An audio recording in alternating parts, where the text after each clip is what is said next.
Embun masih menggantung di ujung dedaunan saat Reza, Bayu, Aldi, dan Wira tiba di base camp Gunung Slamet. Langit bersih, biru tanpa awan, seolah memberi restu pada perjalanan mereka. Di parkiran hanya ada beberapa kendaraan menandakan gunung ini sedang sepi pendaki. Reza turun dari mobil merasakan tubuh. Akhirnya sampai juga. Siap-siap ngerasain jalur paling ganas, katanya penuh semangat.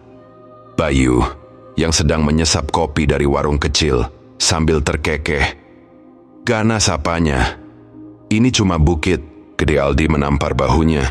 Gue yakin lu bakal nangis di tengah jalan. Wira, yang sejak tadi diam, memperhatikan sekeliling. Entah kenapa, ada perasaan tidak nyaman yang mengganggu pikiran. Gunung ini terlihat berbeda dari bayangannya, terlalu sunyi, seolah menyimpan sesuatu yang tak kasat mata. Mereka berjalan menuju pos pendaftaran.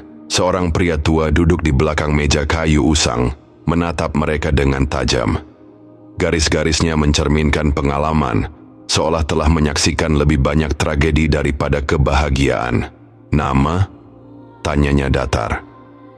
Reza menyebutkan nama mereka satu persatu, lalu menyerahkan KTP untuk didata. Pria tua itu menghela napas. Kalian lewat jalur mana? Yang paling menantang, jawab Reza tanpa ragu. Orang tua itu mengerutkan kening. Jalur manapun di gunung ini sudah cukup berat, tapi kalau kalian cari tantangan, jangan coba-coba melewati batas yang gak boleh dilewati. Aldi tertawa kecil. Batas apa, Pak? Mitos pendaki hilang? Sosok penjaga hutan? Orang tua itu menatapnya dengan tajam. Bukan mitos. Gunung ini punya aturannya sendiri. Wira merinding. Kata-kata itu terasa lebih dari sekadar peringatan biasa. Setelah mengurus perizinan, mereka bersiap. Reza melirik selai tangannya. Kalau kita mulai sekarang, sebelum malam udah sampai pos 3, mereka mulai mendaki dengan penuh semangat. Langkah awal terasa ringan, jalur masih bersahabat, meski sedikit berbatu. Hutan di kiri kanan terlihat hijau lebat, dengan suara serangga yang mengiringi perjalanan mereka. Beberapa jam berlalu, kelelahan mulai terasa. Bayu yang semula banyak bicara, kini hanya bisa mengatur napasnya yang tersengal. Aldi menenggak air mineral. Gua butuh istirahat. Mereka berhenti di sebuah tanah lapang. Reza mengeluarkan peta dan kompas. Sebentar lagi, kita sampai pos 2. Namun Wira masih merasakan kegelisahan. Hutan di depan mereka terlihat lebih gelap, meski matahari masih tinggi. Angin yang meniupkan membawa aroma lembab yang menusuk. Kok rasanya gak enak ya? Gumamnya pelan. Bayu menampar bahunya. Lu kebanyakan nonton film horor. Mereka tertawa, mencoba melepaskan ketegangan.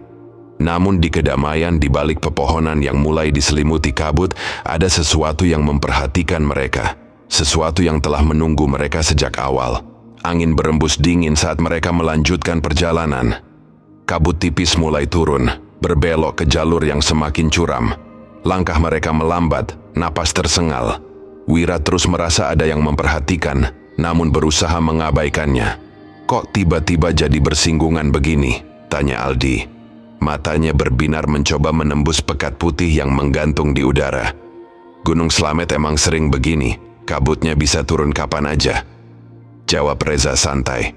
Bayu menoleh ke belakang. Tadi kita lewat sini kan? Kok rasanya muter-muter? Wira berhenti sejenak. Perasaan tak nyaman semakin menguat. Ia memperhatikan sekelilingnya. Pepohonan terlihat sama, seperti mereka berjalan di tempat yang sama berulang kali. Ada suara serangga, seolah-olah alam menahan napas. Tiba-tiba Reza berhenti mendadak.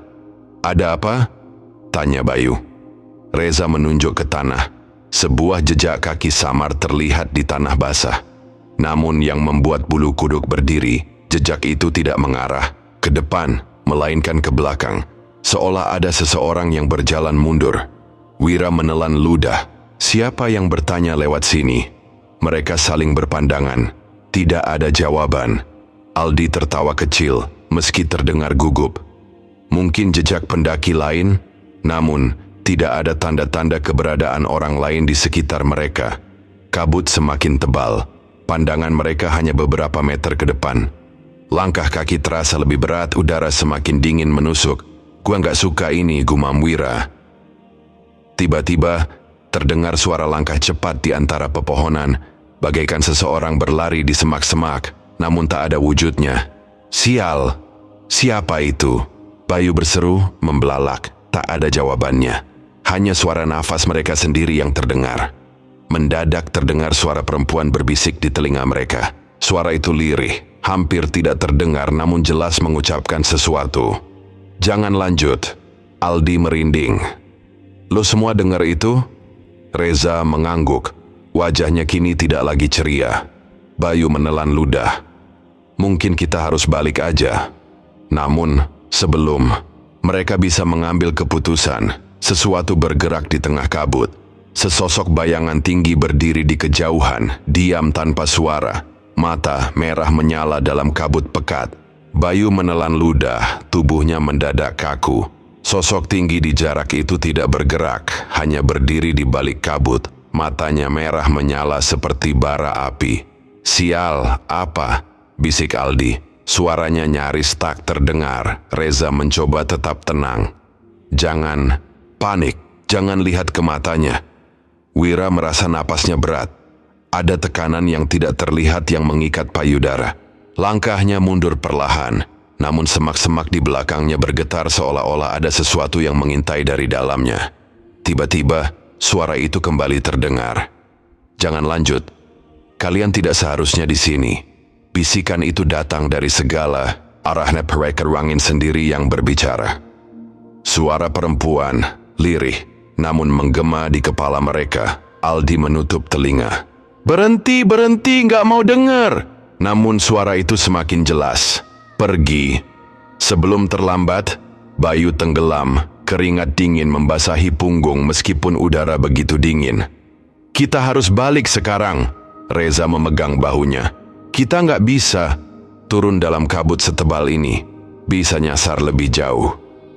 Wira mengarahkan senter ke arah bayangan tinggi tadi. Namun, sosok itu sudah menghilang. Tidak ada jejak di tanah, seolah tak pernah ada yang berdiri di sana. Udah, kita lanjut aja sampai pos 3. Mungkin di sana lebih aman, kata Reza. Mencoba meyakinkan yang lain, mereka kembali melangkah dengan hati-hati. Setiap kata-kata yang patah di bawah kaki terasa seperti bergumam di tengah kenyamanan.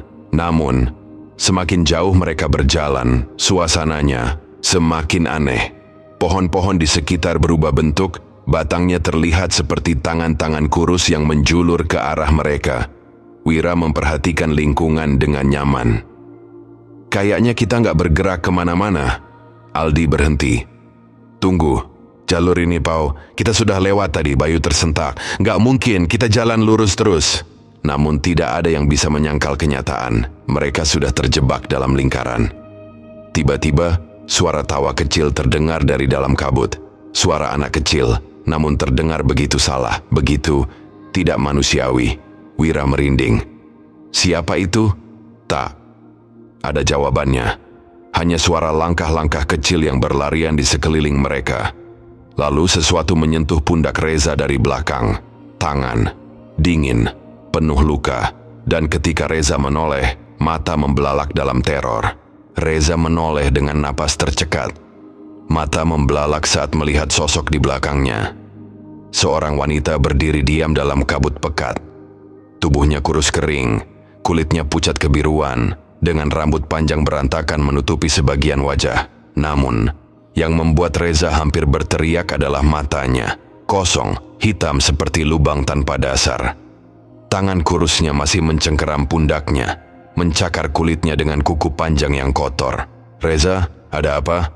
Suara Wira menggema di tengah kesunyian. Reza tak mampu menjawab. Mulutnya terbuka tapi suaranya tertahan di tenggorokan. Tubuhnya membeku, seolah seluruh tenaganya disedot oleh keberadaan makhluk itu. Lalu, wanita itu tersenyum. Bibirnya pecah-pecah dan dari celahnya mengalir cairan hitam kental. Saat dia berbicara, suaranya seperti bisikan ribuan orang sekaligus. Kalian tidak boleh ada di sini. Tangan telapaknya semakin menekan bahu Reza Aldi. yang melihat ekspresi temannya langsung menariknya dengan kasar. "Bangun anjing," tarikan. Itu membuat Reza tersentak. Begitu ia terjatuh terduduk, sosok wanita itu menghilang dalam sekejap, seperti kabut yang tersepu angin. Namun bau anyir yang ditinggalkannya masih terasa menusuk di udara. "Apa yang kamu lihat?" tanya Bayu dengan suara gemetar. Reza menggeleng cepat, matanya masih dipenuhi ketakutan. "Kita harus pergi, sekarang." Namun, ketika mereka berbalik, jalur yang seharusnya ada di depan mereka sudah tidak terlihat lagi. Hanya ada kabut tebal, dan dari dalamnya, suara langkah kaki mendekat. Tidak hanya satu, banyak. Sesuatu sedang terjadi di sekitar mereka. Wira mengangkat senter, mencoba menangkap kegelapan. Namun cahaya itu justru menampilkan lebih banyak hal mengerikan. Di antara pepohonan, bayangan-bayangan tinggi berdiri diam, mengintai mereka dengan mata merah menyala. Bentuknya tidak jelas, ada yang seperti manusia, ada yang hanya berupa siluet. Hitam tanpa wajah, Aldi menggenggam tali ranselnya erat-erat. "Kita harus kabur." Tiba-tiba, suara terdengar dari kejauhan. Jeritan panjang, melengking, penuh kesakitan. Bukan suara manusia, dan suara itu semakin mendekat. Jeritan itu menggema di seluruh penjuru hutan, menusuk hingga ke tulang. Aldi langsung menarik tangan Reza. "Lari! Sekarang!" Tanpa pikir panjang, mereka semua berlari secepat mungkin. Langkah kaki terburu-buru menerjang kabut pekat, tanpa peduli kemana arah tujuan. Nafas mereka berburu, dada terasa sesak, tapi ketakutan yang menjalar di tubuh jauh lebih kuat dari kelelahan. Di belakang, suara langkah kaki tunggal masih mengikuti mereka. Bukan hanya satu, tapi puluhan, berderap dengan ritme yang tidak wajar. Seperti sesuatu yang berjalan atau berdiam di tanah. Wira menoleh sekilas. Matanya hampir keluar dari rongganya saat melihat bayangan hitam besar, melayang rendah, mengejar mereka dengan kecepatan mengerikan. Tubuh makhluk itu tidak jelas berubah-ubah bentuk seperti asap pekat dengan tangan panjang yang seolah ingin meraih mereka. "Cepat, jangan berhenti!" teriaknya panik. Bayu yang berlari paling depan tiba-tiba menghentikan langkahnya secara tiba-tiba.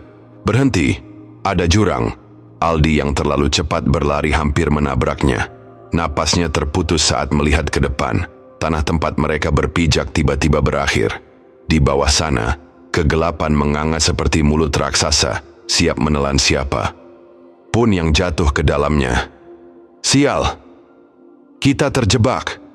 desis Reza. Matanya pembohong mencari jalan lain. Wira menoleh. Bayangan hitam itu semakin dekat. Udara di sekitar mereka terasa lebih berat, seolah seluruh tenaga tersedot keluar. Dan pada saat itu juga, sesuatu meraih kaki Bayu. Tangannya menggenggam pergelangan kaki dengan kuat. Bukan tangan manusia, dingin, kurus, dan penuh luka seperti daging membusuk. Bayu menjerit kencang, tubuhnya tertarik ke belakang dengan kasar. Tolong bantu aku." Aldi dan Reza buru-buru menariknya, tapi cengkeramannya terlalu kuat. Dari dalam kabut, tangan-tangan lain mulai bermunculan, menjulur dari tanah, berusaha menyeret Bayu lebih jauh. Wira mencoba menendang tangan itu, tapi sia-sia. Makhluk-makhluk itu tidak merasakan sakit. Bayu menendang dengan putus asa, tubuhnya semakin condong ke jurang. Matanya penuh ketakutan. "Gua nggak mau mati di sini." Aldi menggertakkan giginya. "Tahan Bayu, jangan lepas tangan gua." Namun, pertengkaran apapun mereka mencoba, sesuatu yang tak terlihat menarik Bayu lebih kencang. Dalam sekejap, pegangannya terlepas. Bayu terjatuh. Tubuhnya melayang sebentar di udara sebelum menghilang ke dalam kegelapan jurang, tanpa sempat mengeluarkan teriakan terakhir. Hanya suara benturan keras yang terdengar samar di bawah sana. Lalu, sunyi. Tidak ada lagi suara. Tidak ada lagi gerakan. Kabut masih merindukan mereka, namun kini lebih dingin, lebih sunyi. Ibarat gunung itu baru saja menelan satu nyawa sebagai bayarannya. Reza terduduk lemas, tubuhnya gemetar. Aldi memandang kosong, ke jurang, tak percaya dengan apa yang baru saja terjadi. Wira menggenggam tangan. Kita harus pergi, sebelum kita semua menyusul Bayu. Namun sebelum mereka bisa melangkah, dari bawah jurang, terdengar suara, pelan, serak, tapi jelas. Tolong, aku belum mati. Suara itu menusuk telinga mereka, lirih namun jelas. Tolong, aku belum mati. Reza terhuyung mundur. Matanya membesar, menatap tirai yang menganga di hadapannya. Aldi menelan ludah, wajahnya pucat pasi. Wira berdiri kaku, napasnya tersengal. Lo denger itu? Suara Aldi bergetar. Tak ada yang menjawab. Mereka semua mendengar suara Bayu, meski mereka tahu seharusnya hal itu mustahil. Jatuh dari ketinggian seperti itu, tak ada yang bisa selamat. Tapi suara itu terus terdengar. Kali ini lebih pelan, lebih memohon. Tolong, gue sakit, angkat gue. Reza menutup mulutnya dengan tangan, berusaha menahan desakan mual. Ini nggak masuk akal. Bayu jatuh, lo semua lihat sendiri. Wira menyalakan senternya dan mengarahkannya ke bawah jurang. Cahaya bergetar di tangan yang gemetar, tapi hanya kabut yang terlihat, menutupi kedalaman seperti selimut tebal. Tak ada tubuh, tak ada darah, tak ada apapun di bawah sana. Lalu sesuatu bergerak. Aldi tersentak ketika melihat sosok muncul dari kabut. Tubuhnya kurus, bergerak tertatih, tangan dan kakinya tampak bengkok seperti remuk. Kepala menunduk, rambutnya menjuntai, menutupi wajah. Sosok itu berjalan ke arah mereka. Gue masih hidup? Suara Bayu, serak tercekik tapi tetap suaranya. Aldi melangkah maju refleks tapi Wira menahan lengannya. Tunggu, ada yang aneh. Bayu, atau sesuatu yang menyerupainya, terus bergerak, perlahan, seperti diseret oleh sesuatu yang tak kasat. Mata. Pakaian yang dikenakannya masih sama, tetapi kulitnya lebih pucat. Tangannya gemetar saat menaiki naik. Aldi ingin membantu, tapi cuacanya purbanya berteriak. Jangan. Lalu, Bayu mengangkat wajahnya, dan mereka semua nyaris berteriak. Wajahnya bukan lagi wajah manusia. Kulitnya robek di beberapa bagian, matanya hitam legam tanpa bola mata. Dilarang pecah-pecah dengan cairan kental hitam yang menetes dari sela-selanya. Senyum lebarnya tidak alami, lebih dari yang seharusnya. Gue kembali. Suaranya lebih dalam, lebih berat. Bukan lagi suara Bayu yang mereka kenal. Reza mundur panik. Itu bukan Bayu. Makhluk itu tertawa kecil, suara keringnya menggema di udara.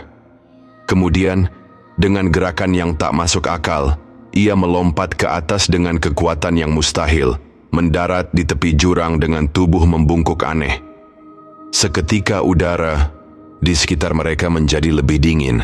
Aldi menahan napas. Kita harus kabur. Namun sebelum mereka sempat bergerak, makhluk itu mengangkat wajahnya lagi. Dan kali ini senyumnya jauh lebih lebar. Kenapa pergi? Kita kan sahabat. Angin gunung berembus dingin, membawa serta bisikan-bisikan yang tidak seharusnya ada. Kenapa pergi? Kita kan sahabat. Suara itu bukan lagi milik Bayu, tapi sesuatu yang jauh lebih kelam. Reza terhuyung mundur, tubuhnya gemetar hebat. Aldi berusaha berpikir jernih, tetapi ketakutan mencengkeram pikirannya. Wira menggantungkan pisau lipatnya erat, meskipun tahu itu tidak akan berguna. Makhluk yang menyerupai Bayu itu perlahan melangkah maju. Gerakannya kaku, seperti tulang-tulang di dalam tubuhnya sudah tidak berada di tempat yang seharusnya. Mata yang hitam pekat menatap tajam ke arah mereka. Lo, bukan Bayu, Aldi berbisik, suaranya hampir tak terdengar. Makhluk itu tersenyum lebar, merobek hingga ke pipi. Tapi gue di sini, Aldi. Gue masih hidup, lo harus nolongin gue. Reza tidak. Tahan lagi. Dengan tubuh bergetar, ia berbalik dan berlari. Aldi dan Wira tersentak dan segera menyusul, menembus kabut yang semakin tebal. Mereka berlari tanpa arah, hanya ingin menjauh dari makhluk itu. Napas berburu, dada terasa sesak. Namun mereka tidak peduli. Namun sesuatu yang lebih mengerikan menunggu mereka. Setelah berlari sejauh mungkin, mereka tiba di sebuah tanah lapang yang aneh. Tidak ada jejak pendaki lain, tidak ada jalur yang biasa mereka lewati. Pepohonan di sekitar terlihat bengkok, seolah dipelintir oleh kekuatan tak kasat mata. Langit yang seharusnya gelap kini berubah warna menjadi merah kehitaman, seperti menjelang pemberhentian. Di mana ini? Wira berbisik, matanya menelusuri pemandangan yang tidak ia kenali. Aldi menggigit bibirnya. Ini bukan jalur yang tadi. Kita harus kembali. Reza menggeleng keras. Gimana caranya? Semua kabut, semua pohon, semuanya berubah. Gua nggak tahu kita ada di mana. Di belakang mereka, suara langkah berat terdengar. Sesuatu sedang berjalan mendekat. Perlahan namun pasti, Aldi menelan ludah. Jangan-jangan kita udah nggak masuk dunia kita lagi. Suara itu semakin dekat, disertai dengan bisikan samar yang tak dapat dipahami. Kemudian, dari balik pepohonan yang melengkung seperti cakar setan, muncul sosok yang tidak asing lagi. Bayu atau sesuatu yang memakai tubuhnya. Makhluk itu berdiri di sana, tersenyum dengan wajah yang semakin rusak. Hitam menetes dari lubang darah, dan kulitnya tampak mengelupas secara perlahan. Kalian nggak bisa pergi. Suaranya bergaung, bergema dari segala arah. Saat itu juga tanah di sekitar mereka mulai berdenyut seperti jantung yang berdetak. Pepohonan bergerak sendiri, akar-akar menjalar seperti ular yang lapar. Aldi, Wira, dan Reza tersudut. Mereka tidak lagi berada di dunia yang mereka kenal. Reza menelan ludah. Udara di sekitar mereka berubah, lebih berat, lebih menyesakkan. Tanah di bawah kaki terasa lembek seperti daging yang membusuk, dan aroma anyir darah menguar dari segala penjuru. Bayu, atau makhluk yang menggunakan tubuhnya, melangkah. Maju, menatapnya kosong, mengitarinya terus membatalkan lebaran dengan luka yang semakin menganga. Kalian tidak bisa pergi. Aldi mundur, jantungnya berdegup kencang. Kita harus keluar dari sini. Wira menggeleng, suaranya gemetar. Kita sudah terperangkap. Ini bukan dunia kita lagi. Kabut semakin tebal menggulung mereka dalam kegelapan. Tiba-tiba, suara langkah-langkah kecil terdengar dari berbagai arah, disertai dengan bisikan-bisikan tak jelas. Dari dalam kabut, sosok-sosok bermata hitam mulai muncul. Mereka mengenakan jubah putih luluh yang berlumuran tanah dan darah. Mereka bergerak mendekat, perlahan, mengelilingi 3 sahabat yang tersisa. Apa ini? Suara Reza bergetar hebat. Salah satu sosoknya mengangkat kedua tangan ke langit, dan suara nyaring keluar dari mulut. Bukan bahasa manusia, tapi lantunan mantra yang terdengar seperti kesakitan. Aldi menahan napas. Mereka sedang melakukan sesuatu. Kita harus pergi sekarang. Namun sebelum mereka sempat bergerak, tanah di tengah lingkaran retak. Dari dalamnya muncul tangan kurus berwarna hitam kehijauan dengan kuku panjang, mencengkeram tepi lubang dan menarik tubuhnya keluar. Sosoknya tinggi, lebih dari 2 meter, dengan wajah menyerupai tengkorak yang dilapisi kulit kering. Matanya hanya lubang kosong yang mengeluarkan cairan hitam pekat. Di bagian atasnya, terdapat mahkota dari tulang manusia yang telah menguning. Wira tercekat. Kita baru saja dibawa ke dalam sebuah ritual. Makhluk tinggi itu mengangkat tangan, dan Bayu, atau apapun yang tersisa darinya, berjalan mendekat, berlutut dengan kepala menunduk. Saat sosok mereka melantunkan mantra semakin keras, tubuh mereka bergetar dalam ekstasi. Makhluk itu menatap So, langsung ke arah Reza, Aldi, dan Wira. Satu dari kalian harus menggantikannya. Jantung mereka seakan berhenti berdetak. Pilih. Terasa membeku di nadi darah mereka. Aldi, Wira, dan Reza berdiri mematung, menatap makhluk mengerikan yang baru saja muncul dari perut bumi. Sosok itu tinggi, bermahkota tulang, dengan mata hitam legam yang seperti menghisap cahaya di sekitarnya. Suara beratnya menggema di udara yang menyesakan. Pilih siapa yang akan menggantikannya. Bayu, atau makhluk yang telah merasuki tubuhnya. Berlutut di depan sosok itu, kepala tertunduk pasrah. Para sosoknya merangkul terus merapal mantra dalam bahasa yang tak mereka pahami. Tubuh mereka bergerak-gerak tak terkendali, seolah-olah dirasuki sesuatu yang jauh lebih jahat. Reza mundur. Tubuhnya gemetar hebat. Ini gila. Kita nggak mungkin memilih. Aldi menggeleng cepat, matanya pembohong mencari celah untuk kabur. Kita harus lari dari sini. Tapi sebelum mereka bisa bergerak, tanah di sekitar kaki mereka mencengkeram seperti tangan tak kasat mata.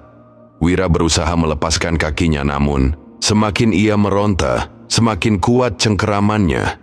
Tidak ada jalan keluar. Makhluk tinggi itu mengangkat satu tangan, menunjuk langsung ke arah mereka.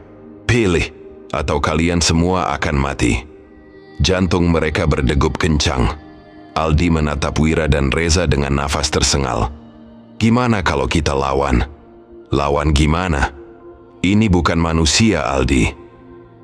Wira berteriak frustasi, wajahnya memucat. Reza menggigit bibirnya. Keringat dingin mengalir di pelipisnya. Kita nggak bisa milih siapa yang harus mati. Bayu teman kita. Kita nggak bisa menyerahkan siapapun. Makhluk itu tertawa pelan. Suara seraknya menggema seperti ribuan orang bergumam dalam kegelapan. Kalau begitu, aku yang akan memilih. Tiba-tiba, sebuah kekuatan tak terlihat menghantam Wira. Tubuhnya melayang di udara, menggeliat seperti boneka yang kehilangan kendali. Mata membelalak, mulut terbuka lebar ingin berteriak, tapi suara tak bisa keluar. Wira! Aldi dan Reza berusaha meraihnya, namun tubuh Wira yang tertarik semakin tinggi.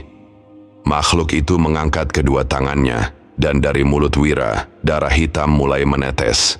Tubuhnya menempel, seperti ada sesuatu yang menggerogoti dirinya dari dalam. Wira akhirnya bisa bersuara, tapi yang keluar dari mulutnya hanyalah mengeluarkan panjang yang menusuk telinga. Tiba-tiba, tubuhnya jatuh ke tanah dengan keras. Tak bergerak, Aldi dan Reza tertegun, tak percaya dengan apa yang mereka lihat. Makhluk itu menatap mereka dengan senyuman yang menghilang. Tebusan telah dibayar. Kabut pekat mulai berputar di sekitar mereka. Semakin lama semakin tebal hingga menelan semuanya. Aldi menahan napas, Reza berusaha mengguncang tubuh Wira yang kini dingin. Dan saat kabut mulai menipis, mereka sudah kembali ke jalur pendakian. Ritual tak ada jejak. Tak ada makhluk mengerikan. Hanya tubuh Wira yang berada. Dengan mata terbuka kosong, menatap langit yang mulai terang. Aldi dan Reza menoleh ke belakang. Tak ada Bayu. Tak ada yang tersisa selain suara samar dari jarak, bisikan yang menghilang bersama angin gunung. Pendakian mereka telah berakhir.